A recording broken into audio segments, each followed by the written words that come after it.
Coming up, the mysteries of history get uncovered in both fiction and nonfiction books. Recollections of attending boarding school, the struggles of family and land, to the archaeological thefts made in the Southwest. We hear from authors and learn more about their work. Stay tuned for those interviews plus headlines ahead on the ICT Newscast. This program is made possible by the Corporation for Public Broadcasting, a private corporation funded by the American people. The ICT Newscast is sponsored by the Indian Land Tenure Foundation, a nonprofit organization serving American Indian nations and people in the recovery and control of their rightful homelands. On the web at iltf.org. Support for the ICT Newscast with Aaliyah Chavez comes from the Arizona PBS studios in Phoenix at the Walter Cronkite School of Journalism and Mass Communications at Arizona State University.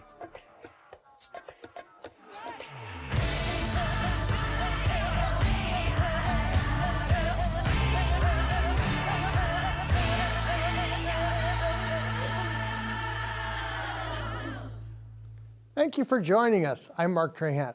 The sun is shining on two tribal colleges with an investment in solar. The Department of Energy announced Thursday that $3 million will go to the Blackfeet Community College in Montana and Turtle Mountain Community College in North Dakota. It's part of the Biden-Harris administration's efforts to reduce energy costs for disadvantaged communities. It aims to increase energy security and resilience on college campuses in support of tribal sovereignty. Over the last 12 years, the Energy Department, Indian Energy, has supported 210 tribal projects in 49 states. The $215 million investment is leveraged with over $93 million through cost share. From the city to the res, a coming-of-age dramedy is making waves. Fry Bread Face and Me follows two adolescent Navajo cousins from different worlds as they bond during a summer on their grandmother's ranch. Billy Luther, who is Navajo, Hopi, and Laguna Pueblo, wrote and directed the film as it drew from his experiences growing up.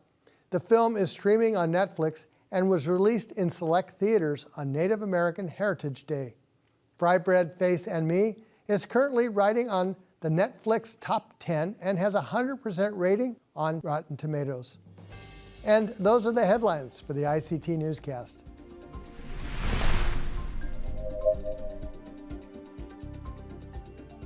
Through the work of organizations like the National Native American Boarding School Healing Coalition, the stories of boarding school trauma and reconciliation have been featured many times here on the ICT Newscast.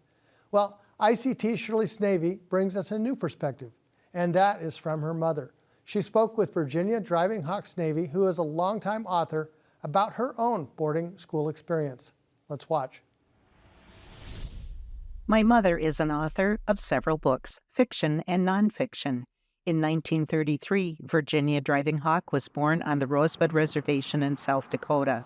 We sat down this summer to talk about her youth. She attended boarding school during the World War II era. At St. Mary's, that was during World War II, when we had teachers that were coming from, mainly from New England places. And we had this Japanese teacher that came to be with us. And I didn't think much about her. I mean, she didn't look much differently than the Indian students we had. And she was, and I didn't have her for a class because I think she taught the advanced English classes, and I wasn't ready for that yet. But we had an all-school assembly, and she was explaining about how she came to be at St. Mary's. Her family were in California, and she had gone to school in the East, and I don't remember the college where it was, but she had been sponsored by an Episcopal congregation. And then after her parents were interned, they were taken from their homes and placed in these camps in Nevada, and because they were worried about them being espionage and spies that close to Japan. The congregation in the East did not want her going back to those internment camps. So some pulled some strings some way or other and said that they would be responsible for her. And so they managed to find her this teaching position in the interior of the United States where things would be all safe for her and no spies, that sort of thing. And I remember being so appalled about how can we treat people like that, just take them away from their homes and then move them to strange places, and she wouldn't be able to go home. And I expressed that to her. I said, oh, that's just terrible that you had to be treated like that. And she looked at me and she said, what do you think reservations are? And of course, I suppose I was about 12 years old, and something like that never even occurred to me what it was. And it's kind of sparked my curiosity so that I became more aware of what my tribal life had been like, and sparked my curiosity to explore that later as I got older and became a writer. Tell us about your education and how you grew up and where you went to school. I liked school very much. It was fun to be around other kids. And then we moved to Oak Creek, South Dakota, and I was in the 3rd grade then and started school there. And I was very fortunate to have a teacher that appreciated that I learned to read very quickly, and I loved to read. And he would give me books from his private library and everything, and I just assumed everybody had books like that. I didn't realize that. And then after the 3rd grade, I stayed in Oak Creek until I was ready for the 6th grade. And then my parents decided I should go to boarding school. And this was usually what happened to children on the reservation. If they wanted more education, they had to go to a boarding school. Well, my parents decided that the Rosebud boarding school, that's where they went. And they had some unfortunate experiences there in not being able to speak the language and other things. And they didn't think I would get the education that I should have. So they sent me to St. Mary's School for Indian Girls, which is at Springfield, South Dakota. And I went there when I was in the 6th grade and stayed until I graduated from high school. And it was a school that later became considered a prep school because we were being prepared for further education, whether it be college or to do something in some sort of an occupation that would require further training. What was your experience like at boarding school? I was very homesick. The first, I don't know, seemed like forever. And we slept in dormitories. I was used to having my own bed and sort of privacy. And but the one thing that was running water and toilets, we didn't have to go outside like we did at home. So that was a plus. But I was very homesick, and I was very lonely and shy. And then the school had a system that they called Big Sisters. So an older student would be assigned to a newer, younger student and would help them, get through the maze of what was expected of you and the chores you had to do and making your bed and all of these different things, which did help because somebody was keeping an eye on you. So, and then when the classes started, that was fine because I really liked school, enjoyed that. When we're talking about all the abuse of boarding schools, how about your relatives? Did anybody? Well, my parents, that generation, are the ones that experienced that kind of trauma or might have. My dad did not speak English when he started school, and so they were forbidden to use the language when they in the classroom, and it was a very difficult way to start to learn.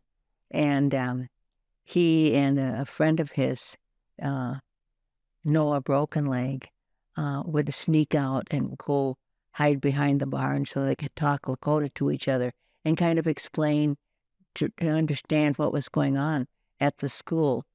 They never experienced any physical abuse, but they saw friends of theirs that did, who were often supposedly got into trouble for some reason or other, and then they would be physically beaten. But they never were. My dad said we were good boys. My mother, on the other hand, went there, but she did not speak Lakota fluently. It was not her first language because her family had English. And so she had the experience of being teased by the other students as trying to be a white person because she wouldn't speak Lakota. In your career, you became an educator. We didn't have much choices. At least I didn't realize that at the time. If you wanted to go on to do something after high school, it was either being a teacher or a nurse. Well, I had no desire to be around sick people or whatever. And so that was all that was left for me to do, was be a teacher. And I got to many years later, after I found out that there were such things as women who were lawyers, I thought, I could have been a lawyer. I like to read, not necessarily a trial lawyer, but something like that. And I always kind of regretted that I never had that opportunity to look at that. And not many of us did at that age, at least Indian girls. With my mother, Virginia Driving Hawk Snavy, in the Black Hills, Shirley Snav, ICT News. A 50-year-old mystery converges with a present-day struggle over family, land, and history. It's the plot of a new novel from an Ojibwe author. A Song Over Misquah Rapids is from Beaufort citizen Linda Lagarde Grover.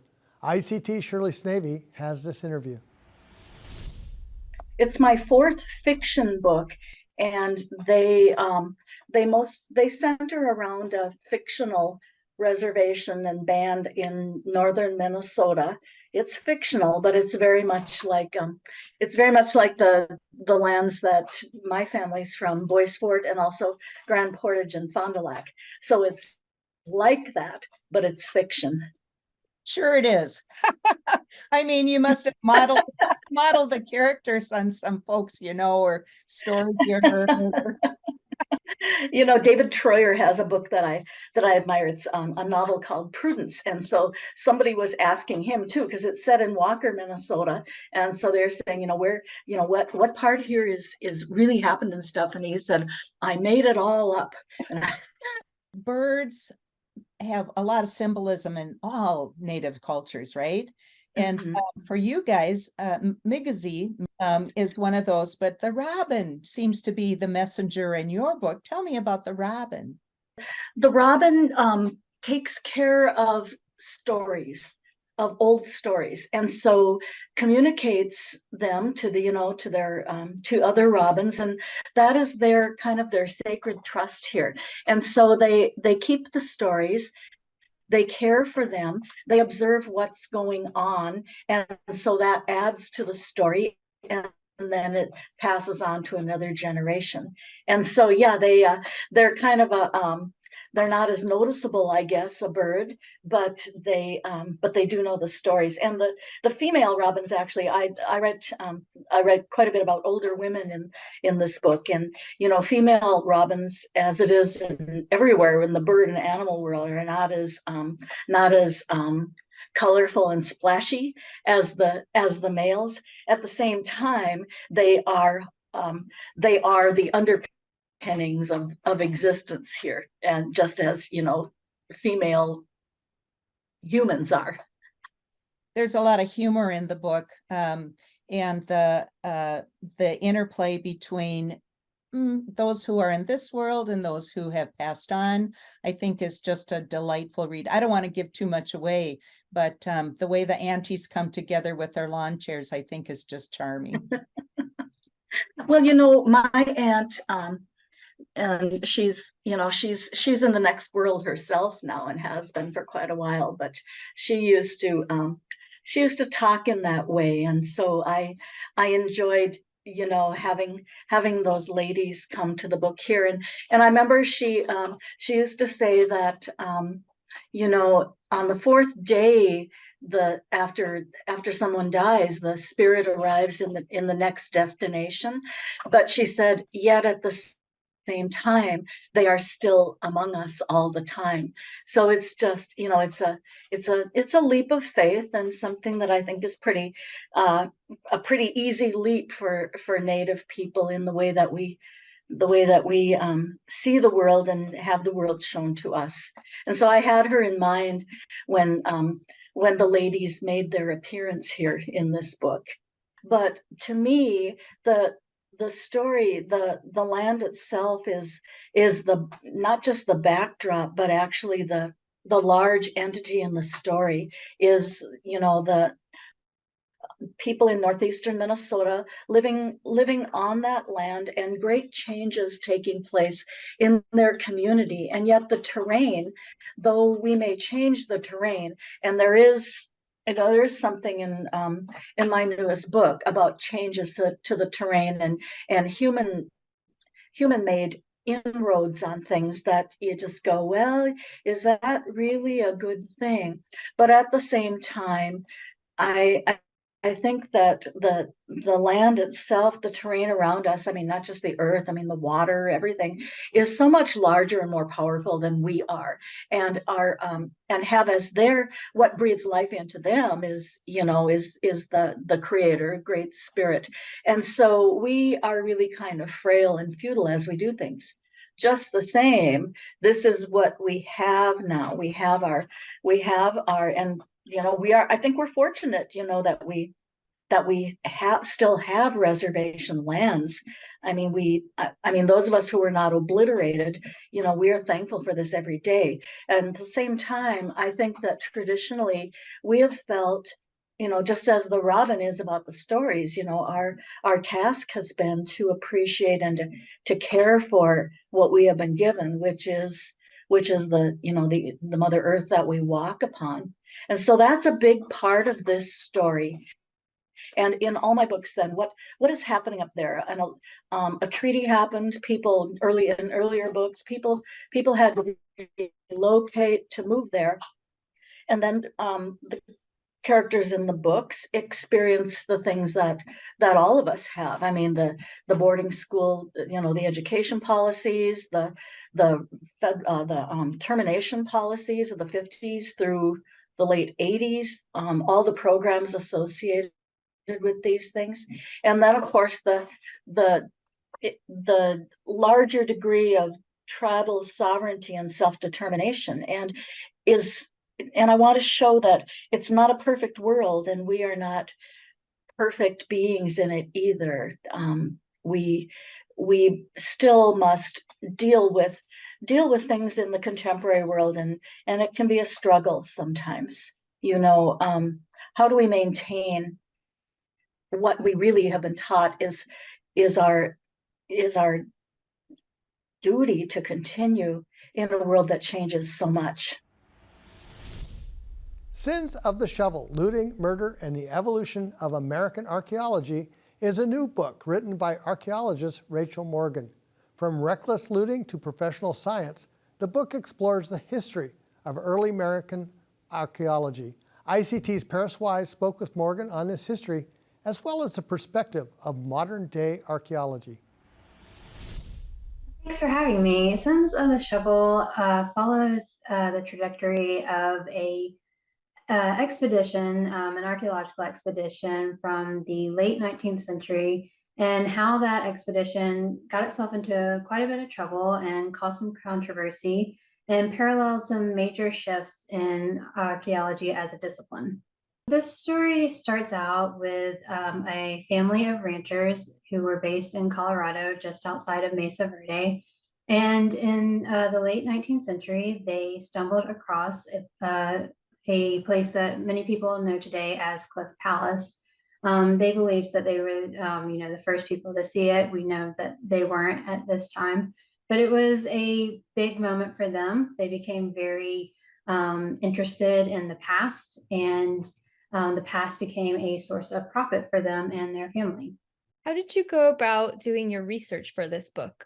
So I sifted through a lot of old field books and diaries from archaeologists from the 19th century, and tried to fuse that with current archaeological literature on the period.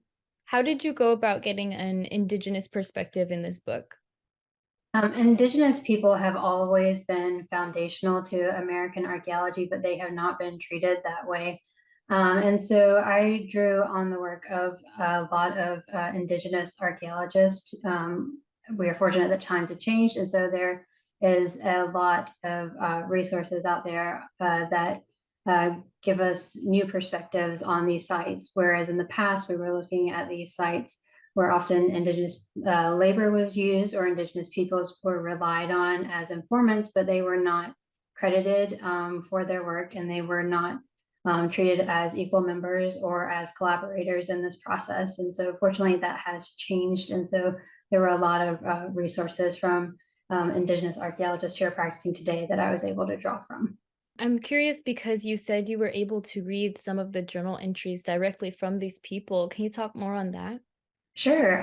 They are really interesting documents. Sometimes these archaeologists are writing very clinical notes that say something, like we found 5 pieces of pottery today. And other times they're getting a little more personal with things and, saying, I am so tired of working with this person. I could do their job so much better than them. So it varies a lot, and there's a lot of character in those documents that made it really exciting to work with. And so in those journal entries that you were reading, were there ever any accounts of interactions with the Indigenous communities? Yes, there were a lot of Navajo men who came to work on these excavations in Chaco Canyon in particular.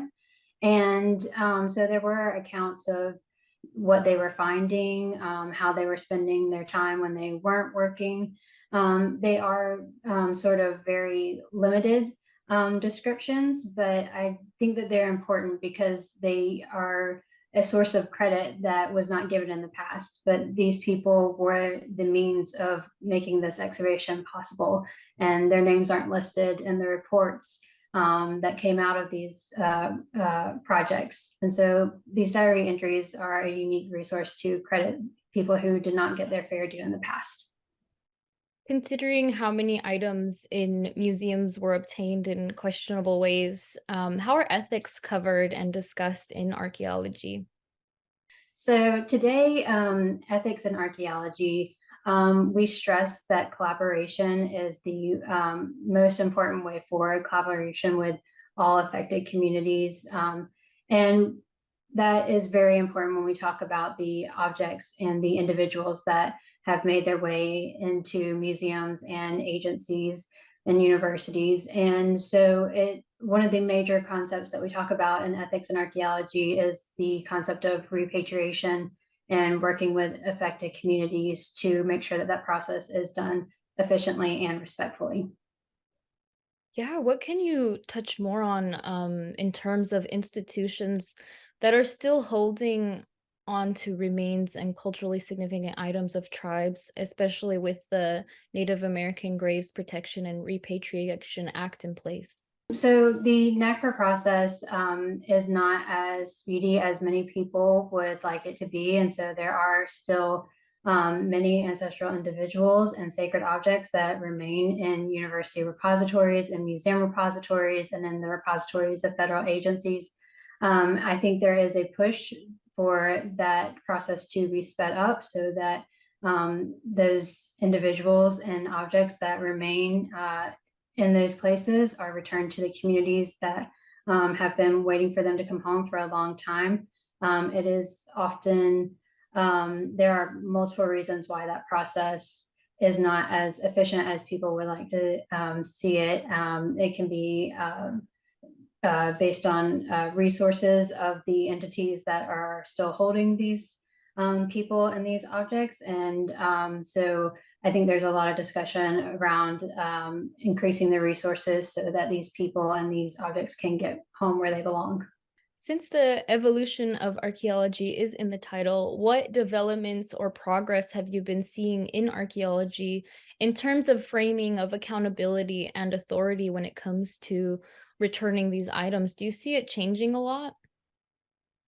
I think archaeology has matured a lot and is very aware that in the past it was not the discipline that it would like to be. And I think that making amends for some of the things that were done incorrectly in the past is a big part of modern archaeology. And so I think that we have seen a lot of progress in I think that you see that shift and making sure that collaboration is a huge part of the discipline moving forward, and that the wishes of communities impacted by archaeology are heard and respected, and that things that should not be in museum repositories or universities or federal agencies are returned to the communities and homes that they belong to. What do you hope people take away from your book? I really hope that people see that archaeology in the past had some pretty big issues, and that the evolution of archaeology was something that was important and needed to happen. And that we're very lucky today to have the historic preservation legislation that we do, and that we should work hard to make sure that we continue to have those protections for the past. Rachel Morgan, author of Sins of the Shovel, Looting, Murder, and the Evolution of American Archaeology. Thank you so much for joining us. Thank you, Paris. And that's a slice of our Indigenous world. For all the latest, visit ictnews.org. From all of us in the newsroom, stay safe, my relatives.